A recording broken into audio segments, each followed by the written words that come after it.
Fortnite fam? Week 2 of our FNCS qualifiers is complete, and it did not disappoint.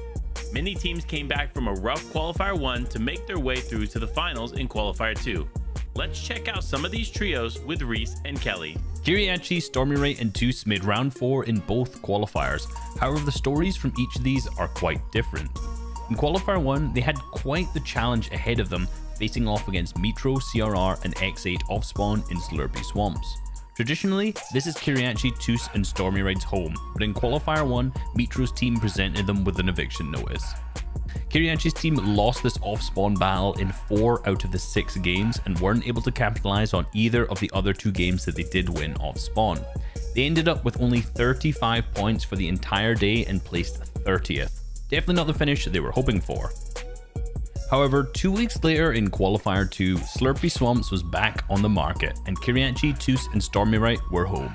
Given Metro, CRR, and X8 didn't qualify, they were in their element and were able to play their typical playstyle to a T. After only getting 35 points in qualifier 1, they had already amassed 32 after game 1. In qualifier 2, only 3 less with 5 more games remaining. Most people would look at this team at face value and assume based on their previous seasons that they would be a hyper-aggressive W-key focused team, but they are far from it. Their bread and butter is consistent top 5 placements and middling eliminations, and this week they absolutely delivered on that. They placed top 5 in the first 3 matches with an average of 6 eliminations per match. They were the kings of the castle at the halfway mark in the tournament, and they were in the lead by 15 points.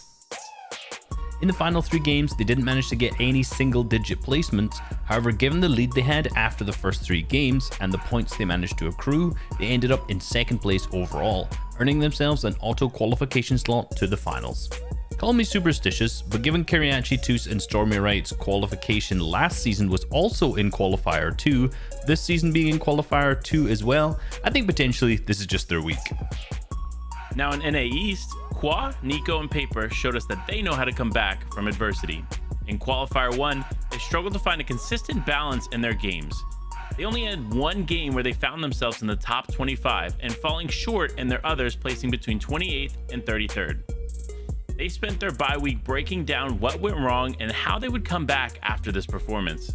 In qualifier 2, it was time to put these adjustments to the test, and they paid off immediately as they take the victory royale in game number 1. They remained consistent through the first 5 games by getting at least 15 points each one. Now going into the final game of the day, they knew they had to maintain this consistency. The only team ahead of them were Tabney, Ved, and Pump. Game 6 begins and it is looking bright for Qua, Nico, and Paper as Tabney's team falls early in Weeping Woods. This opens the top spot for the taking and they knew it. However, they get picked off, but manage to get 4 eliminations and place 5th, securing them 2nd place. This is a huge turnaround performance from qualifier 1. Over in NA West, our focus shifts to Hashira, Kaboo, and Nico, a team newly formed just last month who struggled to make it past Zone 5 in most of their games for Qualifier 1, resulting in their 20th place finish. Unlike EU or NA, their issue wasn't a contested drop spot. In fact, most of their early engagements garnered them a few eliminations against top teams. But their early aggression was a double-edged sword, causing them to take risky fights in unfavorable positions that inevitably ended up in their poor placements throughout the day. Qualifier 2 was a different story. With just a few small adjustments, Hashira, Kaboo, and Nico saw immediate success. Placing in the top 10, coupled with their ability to grab a handful of eliminations, scored them 30+ points in the first 4 games. Early aggression was still a key factor in their playstyle, but by using long-range snipes, as well as disengaging from unbalanced fights, they were able to survive as a full team and make it to the endgame.